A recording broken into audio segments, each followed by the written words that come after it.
Happy spring, everybody. As we all know, spring is the season for like new growth, new beginnings, and it's also the season for clearing out. So today I have a little spring unhaul for you guys.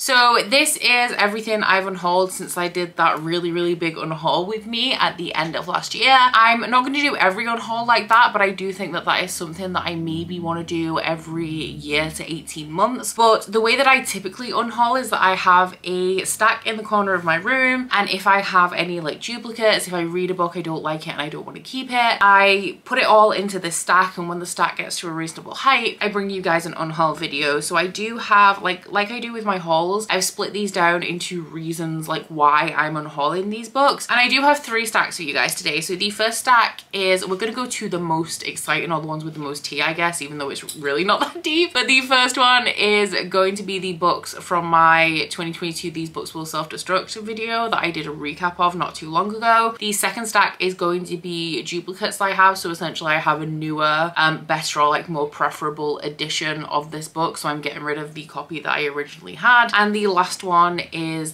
books that I didn't like, and that's the reason why I'm unhauling them. So getting started with the books from the These Books Will Self-Destruct in 12 months video. I'm not going to go too much into these because I did do a full reaction video, which I will link up above if you want to go check that out. But the only one of these that I've read is actually Sanctuary by V.V. James, which I picked up immediately to kind of save it from being unhauled unread. I did really enjoy this one. I think I gave it like 3 stars. I really liked the audio experience because it was a full cast audio. But this is like a small town thriller about the like star football player that dies. He's like a teenager, and the town witch, or the town witch's daughter, is blamed for his death even though it was ruled an accident. And it's essentially about the witch hunt that ensues when the mother of this boy kind of hears these rumors and starts to turn against her best friend and like leads a mob to do the same. I did enjoy it. I think I enjoyed the audio experience with it being full cast more than I enjoyed the book, but I'm glad that I listened to it. But I don't really keep like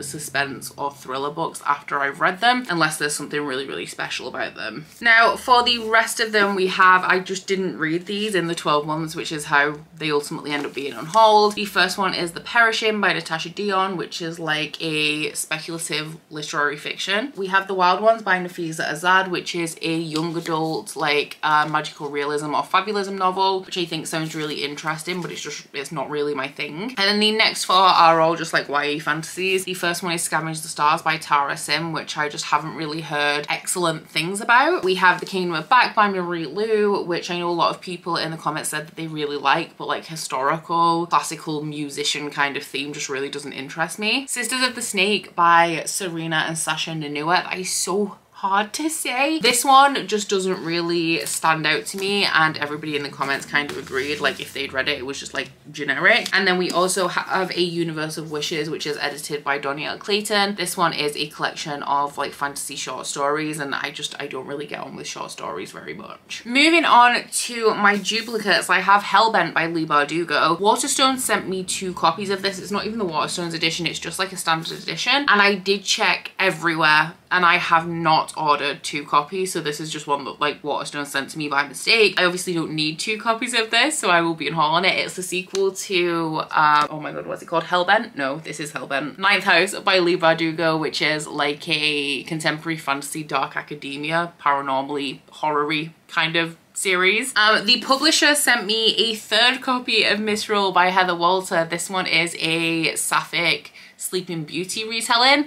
I have read the first book. This is the second book in the duology. I did read the first book and I enjoyed it, but the second book, like I was sent an ARC by the publisher. I was also sent a hardback, and then upon the release of the paperback, I've also received like the standard paperback of it. I truly just don't need 3 copies, so I will be unhauling the paperback and keeping the ARC and the hardback. The last 2 duplicates are Eye of the World and The Great Hunt by Robert Jordan. These are the first 2 books in the Wheel of Time series. As you guys know, I am a co-host for the Wheel of Time Along, which was created by Sandra from Got a Thing for Things. If I am reading this series, I do need to transfer these tabs over into my copy. As you all know, this is high epic fantasy. But as y'all know, a little bit earlier in the year I did collab with Books to Door, who sent me the first 5 books in these editions, which I really love. I know a lot of people really like these ones. I have a Game of Thrones set that look a lot like this with landscape background, so I wanted Wheel of Time to match. And while I do enjoy these copies and they are kind of like, I feel like I really like the binding on them, this is the edition that I prefer. And then for the biggest stack, which is the ones that I just generally didn't enjoy, I'm finally saying goodbye to The Dark Descent of Elizabeth Frankenstein, which I read years ago, and it was on an Unhaul years ago, but I kept it because it's a really, like, it has a really loose binding.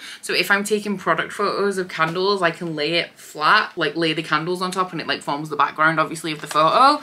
I've got more loosely bound books. I don't need to keep hold of this one. I am kind of sad though, just because I have used it for that purpose for so long, but I just want it gone, so that's no going. I did also just pull off my shelf all of my Gregory Maguire books, apart from Confessions of an Ugly Stepsister.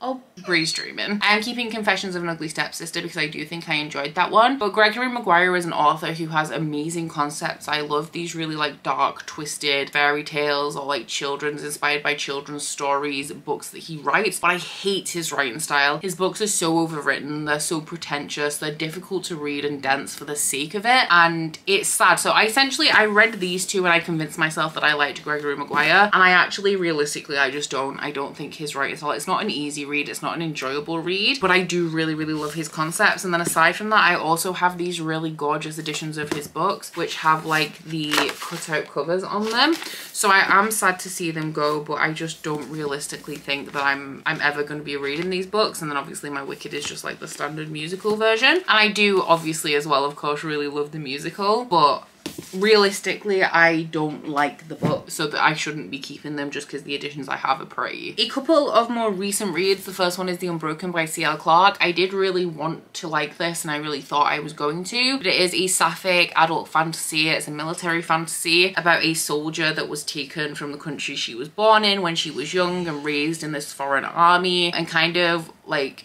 converted to their ethos, and she now has to go back to the country that she's from and quash a rebellion, and she has obviously conflicted feelings about this. I just didn't like the execution. A lot of the motivations in this book is dependent on the character relationships between each other, and I just didn't feel it. Like, I don't think there's an emotive writing style in this book. I wasn't connected to the characters, and therefore the making such emotionally charged decisions didn't make sense and also frustrated me. So yeah, I'm gonna be saying goodbye to this one. I read an e-arc of the second one, which I read for a book club. That's the only reason I read it, and I don't think I'm going to be continuing with the third. I also was very disappointed by The Unspoken Name by A.K. Larkwood, which was one that I really thought I was going to enjoy because of the premise. It is about a girl who is destined to sacrifice herself to a god on I think it's her 14th birthday, and a wizard approaches her and says like, do you want to come and work for me instead? So she becomes like his assassin and his spy, and it's kind of like part of it is about the toxic relationship that they have where she feels so indebted to him but he has like a ton of red flags. There's also like ancient gods in here and people who worshipped them and like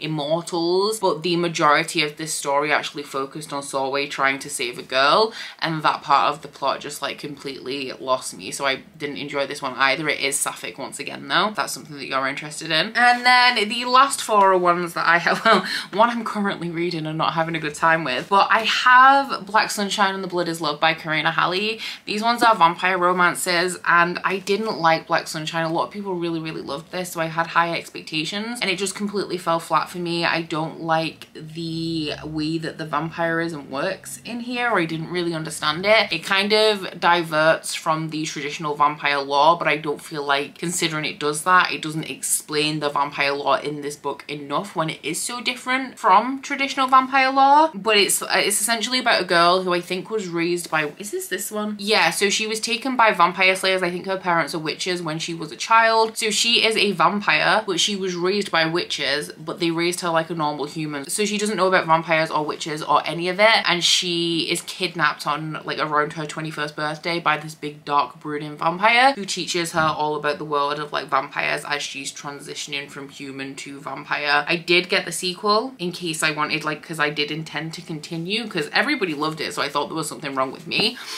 but now I just know I'm never gonna pick it up. One that I gave 3 stars to but kind of kept hold of in case I liked anything else by this author, because I kind of, if I like an author, I like to have all of their work, even if there's some I don't like. Realistically, I just don't really have the space to keep mediocre books, and like, what's the point? Because I don't have positive feelings when I look at them, you know? So I will be unhauling You and Me on Vacation by Emily Henry. I have heard amazing things about Emily Henry. I expected great things from this. It's a friends to lovers story about 2 best friends that have been on vacation with each other every year for however many years it is, and you're in the present day, they haven't been on vacation, they haven't spoken for a while, and out of the blue they kind of one of them contacts the other and they decide to go on vacation again, and it flashes back to like all of the vacations they've ever taken leading up to whatever it was that stopped them from talking up until this final vacation that they're taking. I ultimately thought it was boring and kind of bland, like I just didn't really feel anything for it. It was fine, but it wasn't, there was no charge or emotional connection or chemistry there for me. But I do want to read more from Emily Henry because I know it's extremely common. Like I see tons of people who have a 5-star Emily Henry book and then like multiple 2-star Emily Henry books. So I don't think that there isn't an Emily Henry book out there for me.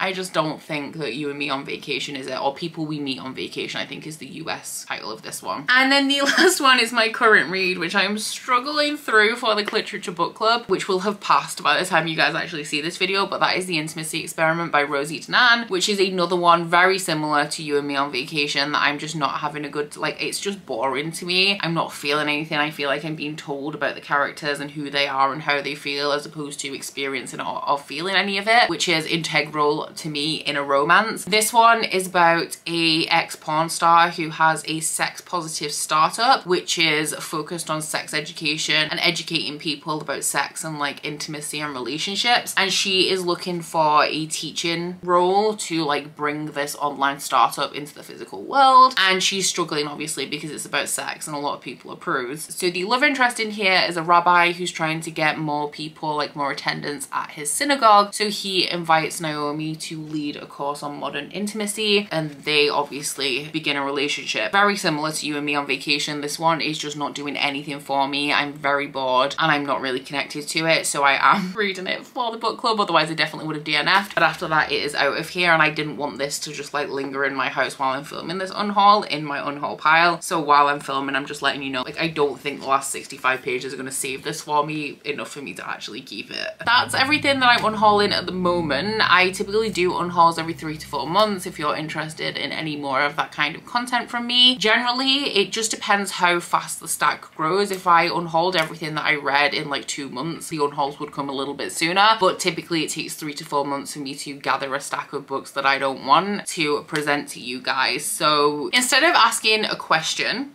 because it's hard to do on an unhaul, if you made it to the end of this video, leave me a stack of books in the comments. But I do hope you've enjoyed this video, guys. If you have, please don't forget to like if you liked it and subscribe if you wanna. If you head into my description box, you'll find a link to my Goodreads, Instagram and Twitter if you'd like to follow me on any of those, as well as a link to my Bookish Kindle website, the Etsy for that, and a 10% off discount code. But that's it from me today, guys. Bye! Oh, you bite your friend like chocolate. You say you'll go where nobody knows, with guns hidden under our petticoats. We're never gonna quit it, no, we're never gonna quit it, no.